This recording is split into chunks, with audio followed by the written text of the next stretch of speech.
The Book of Philippians Explained. Welcome back to Christianity Daily. Today we're diving into one of the most joy-filled, hope-filled books in the entire Bible, the Book of Philippians. Please don't forget to like and subscribe. It really does help us build the channel. This letter wasn't written from a mountaintop or a peaceful retreat. It was written from prison.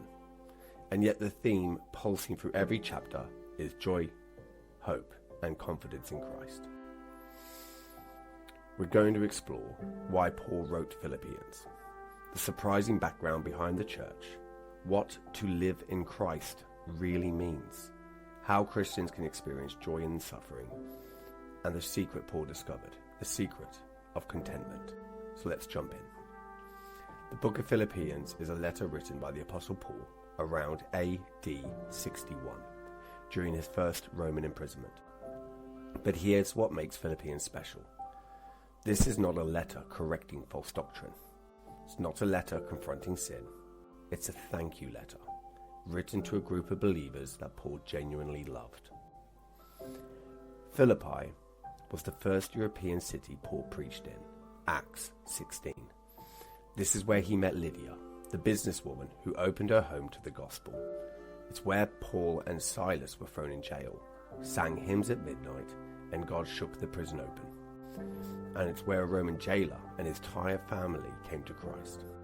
So when Paul writes, "I hold you in my heart," he means it.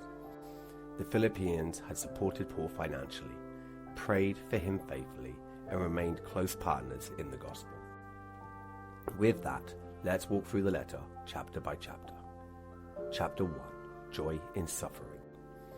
Paul begins with gratitude. I thank my God in all my remembrance of you. Philippians 1:3. Even in chains, Paul is filled with joy. Why? Because he sees something that we often forget. Circumstances don't decide joy. Christ does. Paul says something astonishing. What has happened to me has really served to advance the gospel. Philippians 1:12. Think about that. He's chained to Roman guards. His future is uncertain and he could be executed. But instead of despair, he says, my suffering is actually opening new doors. Then comes one of the best lines in Scripture. For to me, to live in Christ and to die is gain. Philippians 1:21. Most people fear death. For Paul, death meant being with Christ, and that was gain. And living meant serving Christ, and that was purpose. This is the mindset of someone whose joy is anchored in eternity. Paul ends chapter 1 urging the Philippians to stand firm, to live worthy of the gospel, and to remain confident even when they face opposition. Chapter 2, the mind of Christ. Chapter 2 is the theological heart of Philippians. Paul begins with a call to unity, humility, and love. Do nothing from selfish ambition, but in humility count others more significant than yourselves. Philippians 2:3. Then he gives the most beautiful description of Jesus' humility in all the Bible, the Christ hymn. Though he was in the form of God, he emptied himself, taking the form of a servant, becoming obedient to the point of death, even death on the cross. Philippians 2:6-8. This is the model Paul gives believers. The way up is down. The path to greatness is service. Then God responds to Christ's humility.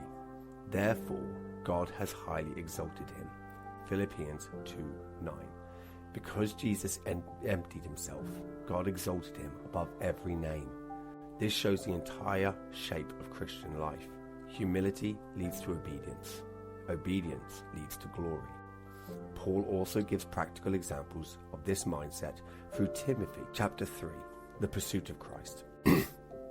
Chapter 3 is Paul's spiritual autobiography and one of the most powerful passages in all the New Testament. He begins by warning against false teachers who preach salvation by works.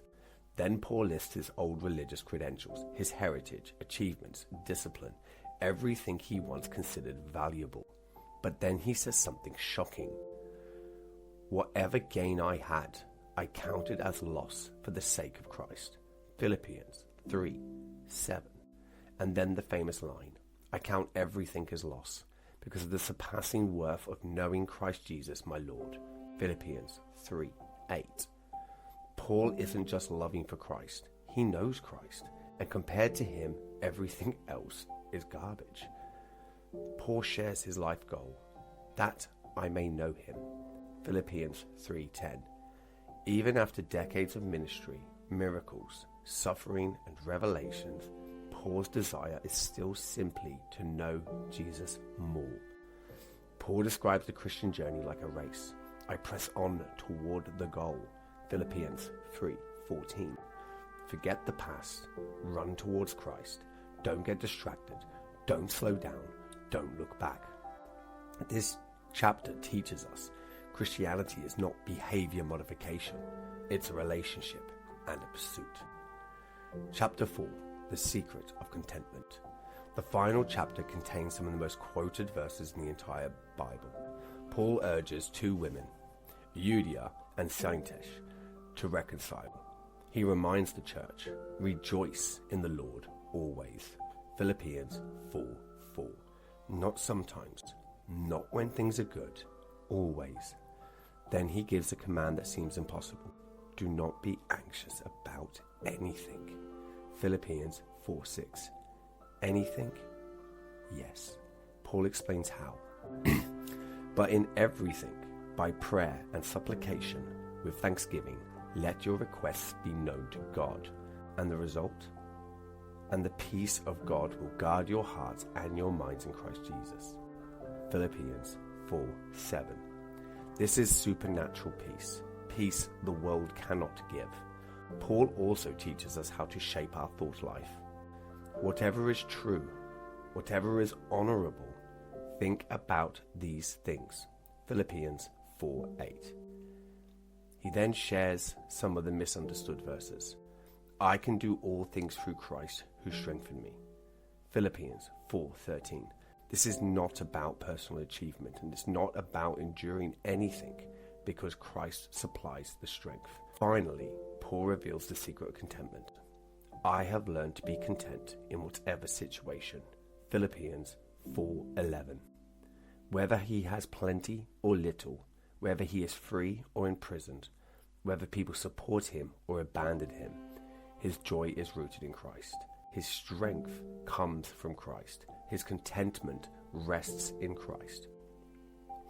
The Book of Philippians calls us to a joy deeper than our circumstances, a peace stronger than our anxieties, a purpose bigger than our achievements, and a Saviour more satisfying than anything in this world. If this teaching encouraged you, make sure to give this video a like. It really does help us build the channel. Subscribe to Christianity Daily for more Bible studies, book breakdowns, and spiritual encouragement every week. Thanks for watching, and remember to live in Christ, and to die is gain.